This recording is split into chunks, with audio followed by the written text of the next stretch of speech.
Hello TV fam.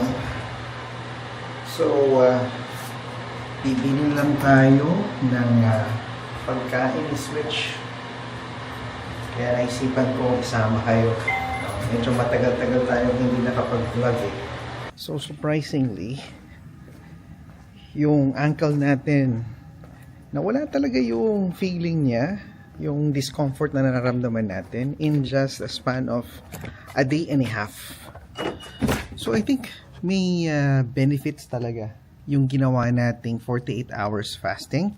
Although hindi natin na fully natapos, no? 43 hours. Still, I'll take it. Magandang effect eh. In fairness, no, yung temperature natin hindi na ganun ka baba. Pero kahit paano, nilalamig pa rin tayo. So, in the past 2 days, para lang ma-sure natin na makarecover tayo sa, what do you call this? Sa nararamdaman natin, nag-work from home tayo. So, nag-work from home tayo ng Tuesday and then Wednesday, which is today.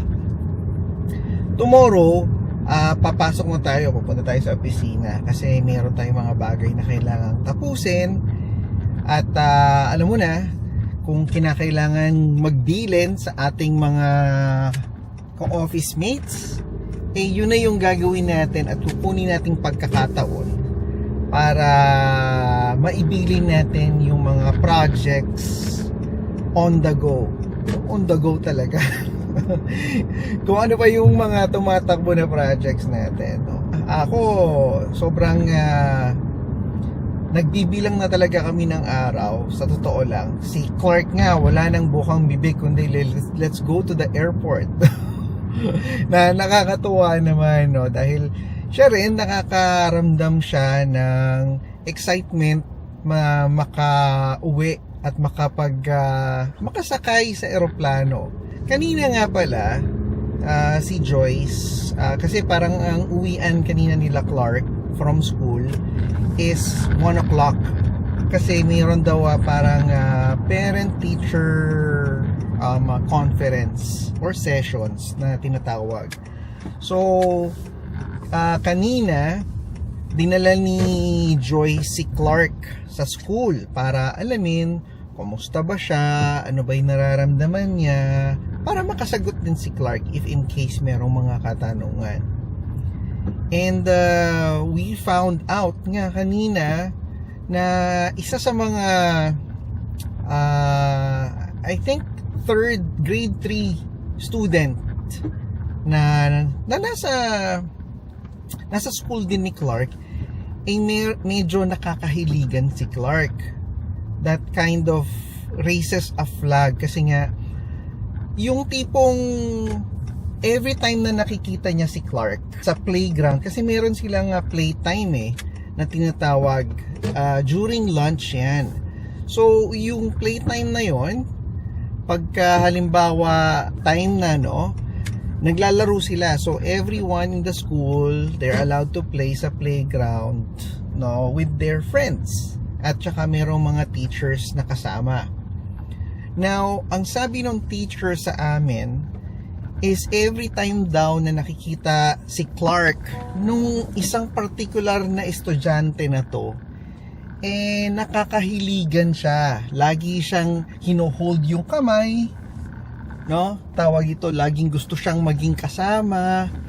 Tapos hindi niya inaalaw na makapaglaro si Clark kasama yung ibang mga bata, na parang raises concern doon sa mga teacher kasi parang hindi makapaglaro si Clark freely kasi ang ginagawa daw is yung parang hinaharangan siya, parang parang gano'n, parang Clark is just mine, parang gano'n, inaangkin siya na parang gamit. So ang ginagawa pala ng mga teacher is pag halimbawa kahit na iniiwas ng teacher si Clark, no, kasi nga isa lang naman ang playground, you know, in some form or another makikita talaga siya kasi takbo ng takbo yung mga bata, di ba? Ang nangyayari pala is pagka halimbawa nakita na si Clark nung bata tapos continuously parang fino-force siya na hawakan yung kamay or anything, dinadala na nilang si Clark sa loob ng classroom to play. So parang ako, paano ba ina-address yung mga ganon? At the expense nung anak namin, hindi siya nakakapag-enjoy on a daily basis. So si Joyce nga kanina, sinuggest niya na baka naman pwedeng i-separate yung time, yung playtime ng mga preschoolers doon sa mga grade students para magkaroon naman ng time na talagang makapaglaro sila. So yun yung sinuggest ni Joyce. Kayo, meron ba kayo mga ganyan na experience? Comment down below kasi parang matutuwa ka in a sense kasi parang, alam mo, nagugustuhan yung anak mo ng mga ibang tao pero to the point na gustong parating hawakan yung kamay, yung tipong hindi na inaalaw na makapaglaro si Clark sa ibang bata kasi parang inaangkin niya si Clark. Parang excessive na ata yun for Clark na ma-experience, 'di ba? So, comment down below kung meron kayong mga suggestions with regards dyan sa experience namin. Dahil meron pa nga daw one time, ang kagandahan nilang dito, si Clark medyo vocal, which I'm very happy na ganun siya. So, sinasabi niya na parang pag pinipilit hawakan yung kamay niya, although kahit na meron namang parang teacher monitor doon, sinasabi niya na, parang, I don't feel safe. Help, gumaganon siya. So, parang, at least, meron siyang sense na, for him, enough is enough. And meron siyang way na, kumbaga, magsabi na hindi ko na gusto to, tulungan niyo ako. So yung mga teacher dumarating na doon tapos ini-explain ng teacher doon sa bata na parang gusto lagi siyang kalaro or kasama na, did you understand or did you hear what Clark said? He doesn't feel safe and he doesn't like it anymore. So parang pinapaintindi nila doon sa isang bata. Yung bata na yon, batang lalaki din, na nagkakaroon ng pagkahilig kay Clark.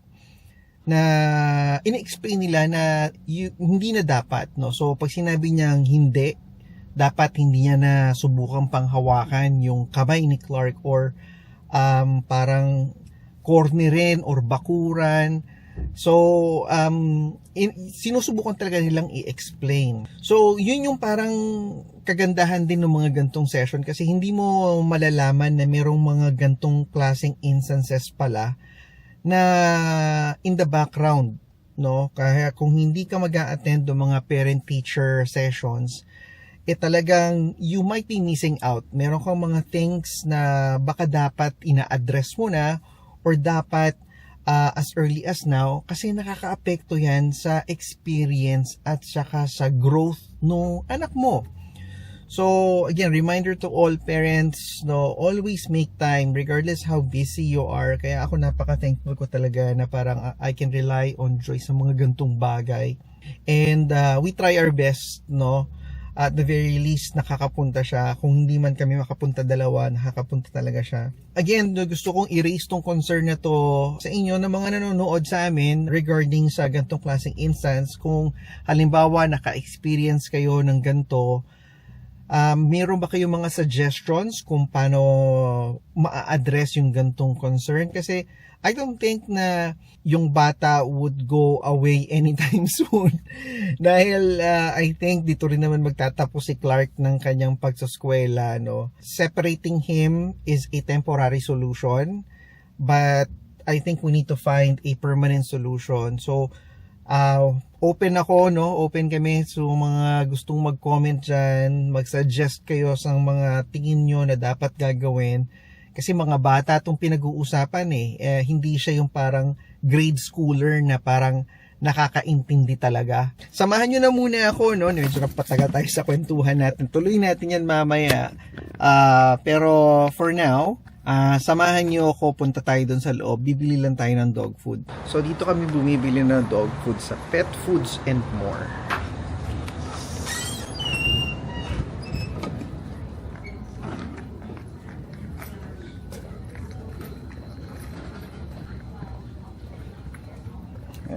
Ang binibili naming dog food is small breed adult. Yeah. Tingnan yung presyo niya, 71.99.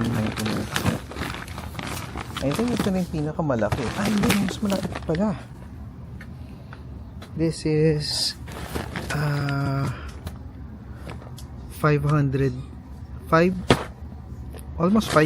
kilos, 5.44. This is almost 10.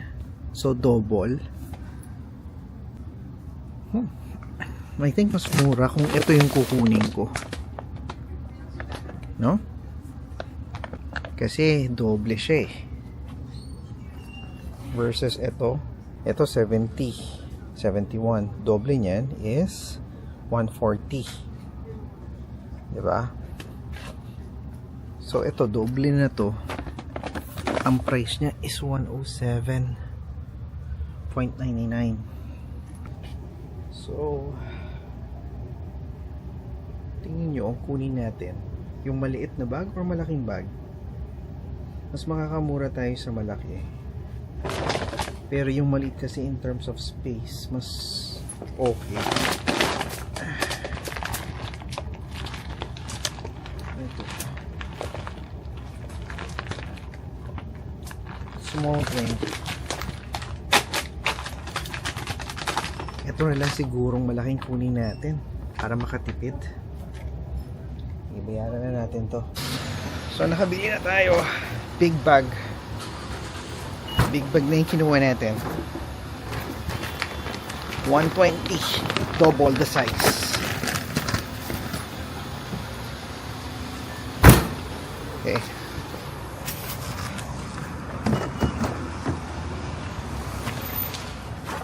Dati, alam nyo, dito sa tabi nung Pet Foods and More, meron kaming pinagbibila ng pandesal. Ang pangalan niya nga is Garden City Bakery.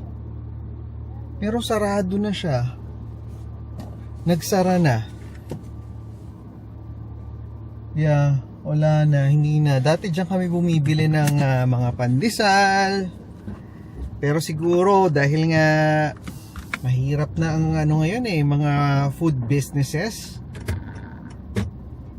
Ang nangyari is they ended up closing down the store. Sad. So ngayon, iniisip ko, matagal ko na to actually pinopostpone dahil ang sabi ko nga nung last time, mukhang kailangan ko atang i-upgrade ng action camera natin. So ang ginawa ko, yung dating action camera ko, binenta ko na siya. So good thing naman at nabenta natin in a timely manner. So pagkabenta natin nung ating action camera, nagantay talaga ako ng pagkakataon kung saan, makakabili ba tayo ng second hand or kailangan natin bumili ng brand new. Medyo sa mga second hand, wala tayong nakitang good deal. At kaya ngayon, naisip ko, what if bilhin na natin yung available sa store para lang at least naka-prepare na siya. If in case may makita tayong deal, then tsaka natin siya isusole na lang. Kesa umabot pa tayo sa pagkakataon na parang last minute wala pa tayong nakukuhang unit. So yun yung iniisip ko kung pupunta na ba tayo doon sa store para bumili. Alam ko na. So ipagpaliban na lang muna siguro natin kasi ano ba ngayon? Ang araw ngayon is currently Wednesday. So may Thursday and Friday pa naman. So antayin na lang natin yung Thursday and Friday muna. Pag wala pa talaga, tsaka ko na lang siguro pupuntahan siya sa Best Buy para mapalitan na siya. Kasi gusto kong matest kung okay, maayos ba before pa kami lumipad. Para na sa ganoon, ma-set up ko na rin yung exact gear na dadalhin ko sa trip natin sa talagang natin na no? Kasi kasama namin kayo syempre. So trip sa Pilipinas. So sana no, masubaybayan nyo or mapanood nyo yung vlogs na gagawin namin regarding our trip. Nasasama namin kayo sa mga tao na dati naming nakakasama, yung mga na-miss naming makasama, yung mga lugar na dati naming pinupuntahan, at maisama namin kayo sa unang beses at pagkakataon naming makapunta sa ibang lugar. Kapareho ng alam nyo na, yung pinakakaantay natin, yung Japan. So, sige, ganoon na lang muna ang gawin natin. I believe mamaya ang pinaplano nga namin ni Joyce is makapag-file na kami ng tax. Kaya bumili si Joyce ng TurboTax. Nung nagpunta siya sa Costco, nabili niya yung TurboTax, I think around $36. Yeah, I think around that price. So mamaya pakita namin sa inyo paano ba kami nagpa-file ng tax. No, ang ginagamit namin is yung TurboTax nga, na online lang siya. Ang gagawin mo dyan is i-download mo. Pagka-download mo, i-enter mo yung license. Pagka-enter mo ng license, ipapasok mo ngayon yung information mo, yung mga T4 mo. Kung meron ka ng existing account, ipapasok mo yun, i-enter mo yun. Kami ang ginagawa namin, lalo na sa para maging accurate yung impormasyon na nilalagay namin. Pwede mong ipasok yung debit card number mo, and then nakalink na doon lahat, no, yung mga CRA requirements and everything, nakalagay na yan lahat doon. So kung meron kang yun yung parang less chances of missing out, na meron ka makaligtaan na mai-feel o mai-add doon sa mga either kinita mo or mga potential na mga deductions na meron ka. So yun yung gagawin ko. Isa din yun sa mga actually pinaplano ko talaga na gawin, kaya ako lumabas and then bumili ng dog food natin.